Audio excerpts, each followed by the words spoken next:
bạn ấy cũng không mở ra luôn, tại vì chính sách của Shopee là không cho đồng kiểm. Rồi, và đến 12 giờ cùng ngày thì bạn lại nhận được một cuộc gọi điện thoại nữa từ một anh shipper khác. Anh ấy báo là cái đơn hàng của cậu đang được giao.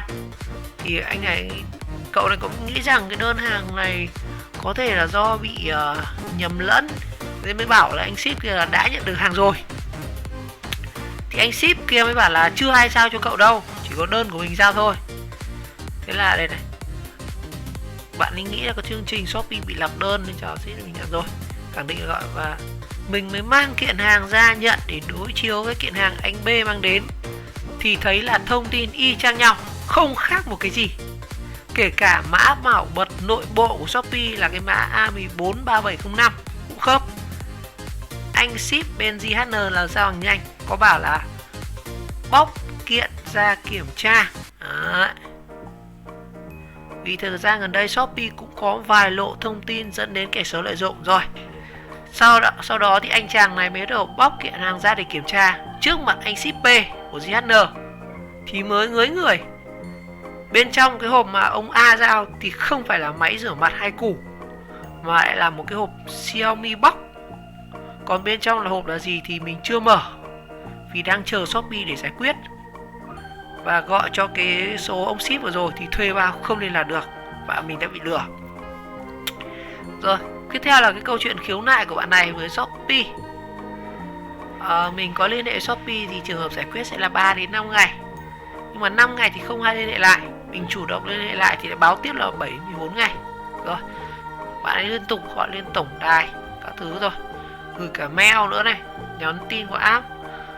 Rồi, ngày 23 tháng 12 thì Shopee tự ý hủy đơn của mình với lý do là khách hàng không nhận hàng và cho rằng mình không nhận hàng, không trả tiền nên Shopee hủy. Còn trước đó như nào Shopee không biết. Và tính đến hôm nay, ngày 4 tháng 11, tức là sau 23 ngày kể ra sự cố, thì hình như là cái sự việc của mình vẫn chìm trong im lặng rồi. Và đặc biệt đến ngày hôm qua thì chờ đợi lâu quá thì bạn tiếp tục gọi lên tổng đài 4 lần đi chuyển máy. Sau đó thì Shopee chốt là mình phải có hình ảnh nhận dạng của ông shipper A, chính là ông giao hàng giả mạo. Thì Shopee mới xem xét ông đó có phải là nhân viên của JHN hay không rồi mới chơi tiếp. Còn nếu không thì không hỗ trợ. Còn cái việc mà thông tin đơn hàng bị trùng khớp là do điện thoại của khách hàng bảo mật kém, do mình mua hàng qua nhiều web không chính thống nên bị hack. Phía Shopee chắc chắn không để lộ thông tin. Rồi, lúc này thì bạn này mới cáu quá mới chửi. Thứ nhất là Shopee bảo mật kém dẫn đến là lúc nhận hàng khách hàng bắt ông ship đứng ngay, khách hàng phải bắt ông ship đứng ngay ngắn để chụp lại vậy hay sao? Thử hỏi có ai nhận hàng lại đi chụp lại mặt ông ship hay không? Mình làm gì có quyền mà chụp người ta, bảo như là tội phạm. Rồi, có chuyện thứ hai bạn này nêu ra là việc bảo mật của Shopee như nào mình không cần biết. Cái đấy là do bên Shopee cứ cho là điện thoại của bạn này bị hack. Vậy cái mã nội bộ A143705 kia thì đào ở đâu ra cái mã ấy? Thì khách hàng thì làm sao có cái mã đấy? Và chưa kể là bạn này đặt hàng trực tiếp qua app Shopee, lại dùng hệ điều hành iOS, iPhone và không có lý do gì để bị lộ thông tin. Và nói đến đây thì nhân viên của Shopee trả lời là cái đó cũng không biết, cháu là biết. Còn nếu cung cấp được hình ảnh ông ship A thì họ hỗ trợ, còn không thì thôi. Bạn này chốt luôn một câu, đấy là hành động phủi tay trắng trợn, hèn hạ, đốn mặt. Lúc này mình mới sôi máu lên. Thì tổng đài bên Shopee là nói là sóng kém, tín hiệu nghe không rõ, anh gọi lại sau đi. Thế là mình mới cay. Bây giờ ông nghe rõ chưa? Ông bên tổng đài bảo chưa. Bên mình vẫn nghe được rõ từ phía bạn cơ mà, nhưng mà bên em không nghe thấy bên anh nói gì. Hay là đợi mình tắt đi để gọi lại. Rồi anh, ok, ông là dính đọt à?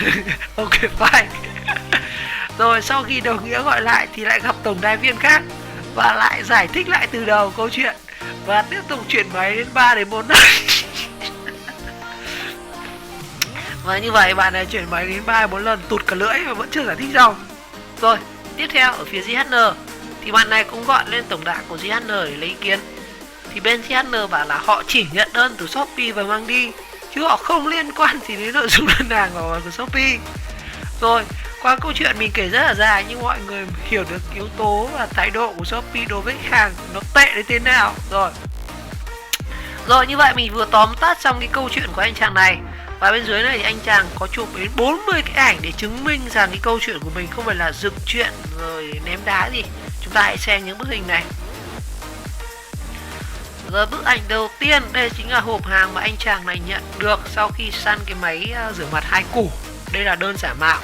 Các bạn có thể thấy trên màn ảnh là có cái mã AH143705. Thật sự thì mình mua hàng ở Shopee hay là Lazada mấy năm rồi, nhưng mình sự méo biết cái mã này nó để tác dụng gì. Thì ông này ông bảo là mã bảo mật. Rồi, ok. Rồi, quận 5 Từ Liêm các thứ xong. Bức ảnh tiếp theo là cái sản phẩm mà cậu này mở ra. Và như vậy bên trong thì không phải là máy rửa mặt mà là hộp Mi Box. Biết đâu đấy mở ra lại có máy rửa mặt thì sao? Chưa biết câu chuyện thế nào. Nhưng mà bạn ấy không mở nữa và chỉ chụp ảnh đấy thôi. Tôi nghĩ là phải mở luôn đúng không ạ? Đằng nếu là cũng mất mẹ 2 củ rồi mở luôn. Rồi tiếp theo, bạn này có chụp lại cái đơn hàng mà bạn ấy săn deal máy đây, máy rửa mặt nó tên là máy mua của shop là PG Beauty. Máy này 2 củ đây, áp cả mã giảm giá đây. Bạn ấy trừ cả 100 xu 100 xu cũng trừ luôn. Rồi tổng đơn là 2 củ 8, chuẩn thông tin. Rồi đây là bạn ấy có viết mail tới cái hỗ trợ của Shopee là hòm mail là support@shopee.vn, trình bày lại y hệt như cái gì mình vừa đọc. Máy rửa mặt Lumi 228 này, số điện thoại của bạn ấy luôn này. Đây có cả mã đơn hàng này, thông tin rất đầy đủ. Ok, cái này mình không đọc lại nhá.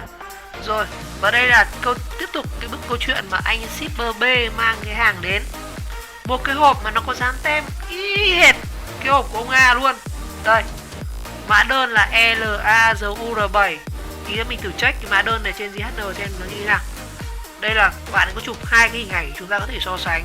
Thứ nhất là hộp bên tay trái là đơn thật, hộp đâu. Nhưng mà cái mã đơn y hệt luôn này, A17-03705 này. Cái bên này cũng thế này, y hệt luôn. Hai hộp y chang nhau. Mèn ơi, ca này khó vậy. Còn đây là cái thùng hàng của anh bên JHN. Đây là cái hộp sản phẩm thật. Đây tên bạn ấy đây, Lương Sơn Lâm thật. Đúng luôn. Tên này chắc chắn đây là không phải là một câu chuyện dựng, đây là câu chuyện có thật luôn. Đây của Lương Sơn Lâm, địa chỉ các thứ bạn ấy có không thèm che luôn địa chỉ luôn các bạn. Đó, A17 các thứ này. Đó, JHN luôn này. Nhưng mà có một cái là mình thấy cái nhãn này nó có vấn đề một chút là có một số đơn ý mình nhận được thì nó có luôn cái mã, cái logo của Shopee đấy cơ. Nó như kiểu là cái gì nhỉ? Người ta in luôn từ app của Shopee ấy. Còn cái này thì không biết họ in ở đâu, tại vì mình cũng không làm bên shop, chưa in thử cái đơn của bên shop bao giờ. Đó. Rồi, và cậu ấy có chụp lại 2 cái hình ảnh y chang nhau của JHN này. Phường Mỹ Đình A17, mã vạch QR code các kiểu luôn. Đơn giả thì lại cái đơn giả là thông tin nó lại còn dài hơn cả đơn chính không ạ? Cái đơn thật nó chỉ ngắn cún như này. Còn cái mã đơn giả như thế này. Cái đơn thật này chưa bóc, tại vì không trả tiền người ta sẽ không cho bóc. Đó. Đây bạn có chụp lại y chang cái nhãn ở trên cái đơn giả là từ nhận được thằng ông A này. Địa chỉ Trần Quang Diệu. Cái shop thì thôi nhá, shop mình không khe. Đây địa chỉ của bạn này này. Đây mình xem cái thông tin của JHN này nhá. Cũng có logo của JHN, cũng có mã bảo mật A143705 này. Đây này, y luôn này, cả web mà in cái phiếu này ra này, JHN các kiểu này, mã shop cũng có luôn này. Cái thông tin này ở đâu đây? Cái mã này là mã vận đơn này, LARU7, cái này mình có thể tra được trên JHN, biết được cái tình trạng đơn hàng nó ra đến đâu, hoặc là các bạn có thể tra trên app. Rồi, tiếp theo, đây là cái trạng thái mà chuyển đơn hàng của cậu ấy này. Ông này ông chụp kỹ thế nhỉ. Đến ngày 3 tháng 12 cũng đã sẵn sàng chụp đơn. Cái này thì mình thấy hơi ảo. Làm gì có chuyện mà đang hay là có thể trong ngày nhận luôn nhỉ? Bạn ấy nhận được là khoảng ngày 13 đúng không? Ngày 13 tức là 2 ông cùng lúc giao đến. Nhưng mà cái ông giao trước là giao hàng đều. Nên khả năng bạn ấy chụp lại cái này. Đúng rồi, đúng chính xác. Rồi, đây là số điện thoại của thằng Fake này, là cái ông ship giao đến này, 035 các thứ này. Đó. Gọi đến chính xác luôn này, 8 giờ 57 này. Đó, gọi đến này, 9 giờ 13 này, gọi 2 cuộc này. Đúng rồi, người ta sẽ gọi trước một cuộc là anh ơi em có đơn hàng này chuẩn bị giao cho anh. Xong đến nơi họ sẽ gọi một cuộc rồi anh ơi xuống lấy. Chắc chắn luôn. Rồi hình ảnh thật. Đây là số của ông shipper thật này, 098 này. Cũng gọi 2 cuộc luôn. Thế mới lạ chứ. Một cuộc cách nhau 3 phút. Rồi bạn này cũng có liên hệ trên các nhóm của hỗ trợ của Shopee. Thì nói chung là cái này nó như cái tổng đài tự động mà, chat với mấy thằng này mệt lắm. Rồi Rồi, bạn rất tiếc về sự cố, rồi cung cấp thông tin, rồi bạn sẽ yêu cầu chúng ta gửi hình ảnh này. Đó. Bạn này nói chung là ông này dính quả nhọ quá ấy. Rồi đây mã đơn hàng này, mã đơn hàng này, đấy, mã vận đơn các thứ này. Rồi. Bạn xác nhận bạn đã nhận đơn hàng rồi. Ui, cái này cũng khó đấy. Bạn đã cung cấp lại hình ảnh thôi. Đó. Đây hình ảnh cái Mi Box này. Đó. Tiếc là bạn ấy không quay lại video nhỉ. Quay lại một cái video mình reaction nó dễ hơn. Ảnh này mất công tả lại cho các ông quá. Rồi. Rồi, có bạn CS chăm sóc khách hàng là bạn Hoàng Diễm có tiếp nhận đơn này. Rồi. Dạ bạn kiểm tra đây, vì đơn hàng bạn Sơn Lâm đặt đúng đơn. Rồi. Các bạn có thể kiểm tra ứng dụng Shopee. Mẹ cái con support này nó đọc nó không hiểu. Tôi nhìn thấy cái support kiểu này nó không hiểu cái vấn đề này, nó chung này vui lòng giải thích mấy cái đứa này mệt thật. Rồi. Rồi. Nói chung là nói chuyện với người không hiểu nó rất là mệt luôn các bạn. Bạn cần thông tin gì không? Rồi tiếp theo là cái này là những cái ngày sau bạn ấy chủ động liên hệ lại để xem cái trường hợp của bạn đã được giải quyết chưa. Nói chung nó rất là dài. Và đến ngày 23, đây, câu chuyện tiếp tục nó đến hồi gay cấn yêu cầu.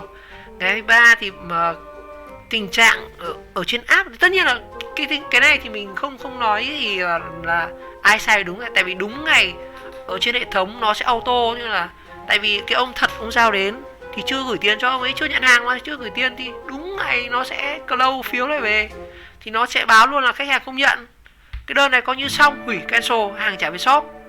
Còn người bị thiệt ở đây chắc chắn là cái ông Vương Sơn Lâm, ông Lương Sơn Lâm này, ông trả 2 củ nhưng ông nhận được một cái hộp fake, hộp Mi Box, không biết bên trong là gì luôn.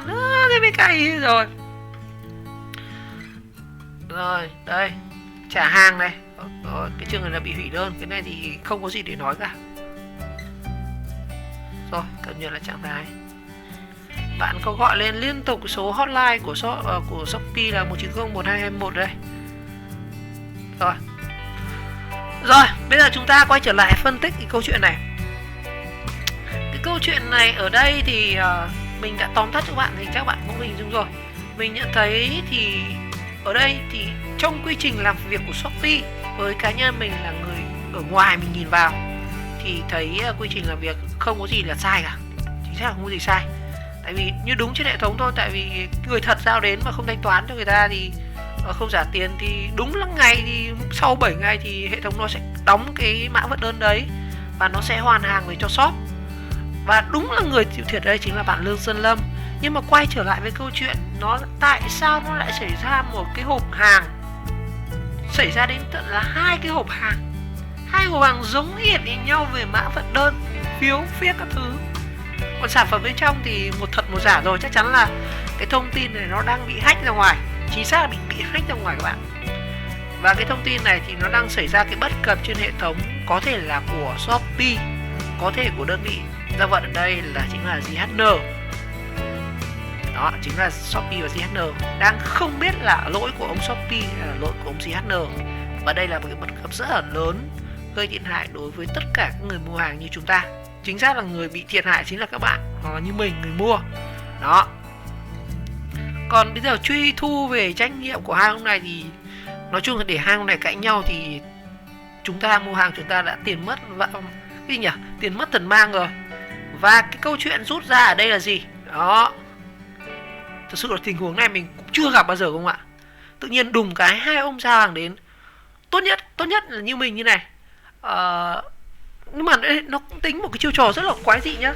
Nếu mà mình mở cái hộp đầu tiên ra, tại vì Shopee, cái chính sách của Shopee là không cho đồng kiểm, tức là mình phải trả tiền xong mình nhận cái cục đấy rồi, tức là mình đã mất tiền rồi ấy. Mình sau khi mình mở ra, nếu mà đúng cái đơn hàng mình của Shopee thật thì không sao, tại vì mình quay lại video clip chụp lại ảnh thì mình vẫn có thể liên hệ với Shopee lại để trả lại tiền được. Nhưng mà với một cái thằng nó giả danh đơn vị giao hàng, giả danh JHN chẳng hạn, thì cái câu chuyện xảy ra là mình trả tiền đúng cho thằng lừa đảo nó cầm tiền mất, nó biến mất, số điện thoại nó mất.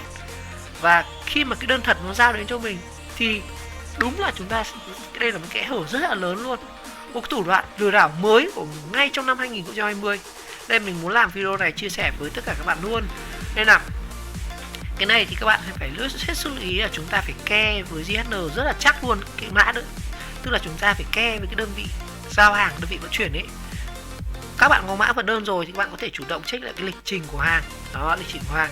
Nhưng mà đúng là cái trường hợp này nó quá cao tay các bạn. 9 giờ sao? 9 giờ thằng giả nó sao? Nhưng mà đến 12 giờ thằng thật nó mang hàng đến, cách nhau có 3 tiếng thôi. Trong cùng một ngày. Thì chính tỏ mình nghĩ rằng phần lớn là cái bên JHN này đang có một cái vấn đề. JHN này nó phải lộ thông tin ở cái tầm của JHN này, nó sẽ mới khiến là cái thông tin nó lộ ra như thế này. Nó biết cái đơn hàng này giao như này, nó làm giả một cái hộp này mà người ta mang đến. Tất nhiên ở đây chỉ là cái sự suy đoán của mình thôi. Còn cái vấn đề này thì mình nghĩ rằng chắc chắn Shopee và JHN phải kiểm tra lại, chứ không sẽ ảnh hưởng rất lớn đến khách hàng. Và cũng xin chia buồn với Dương Sơn Lâm trong cái kênh này. Bạn quá đen trong cái trường hợp này. Thứ nhất vừa săn được cái sale này, mất công săn này. Và thứ hai ôm cục tức nữa. Rồi, trong video ngày nay thì mình chia sẻ với các bạn cái trường hợp này của bạn là Lương Sơn Lâm. Và đây là một cái cây điển hình của năm nay. Các bạn hãy hết sức lưu ý về cái tình trạng lừa đảo này. Rồi một lần nữa cảm ơn các bạn đã theo dõi video clip. Và nếu thấy video hay và ý nghĩa thì các bạn nhớ like, subscribe của kênh và chờ đón các video tiếp theo.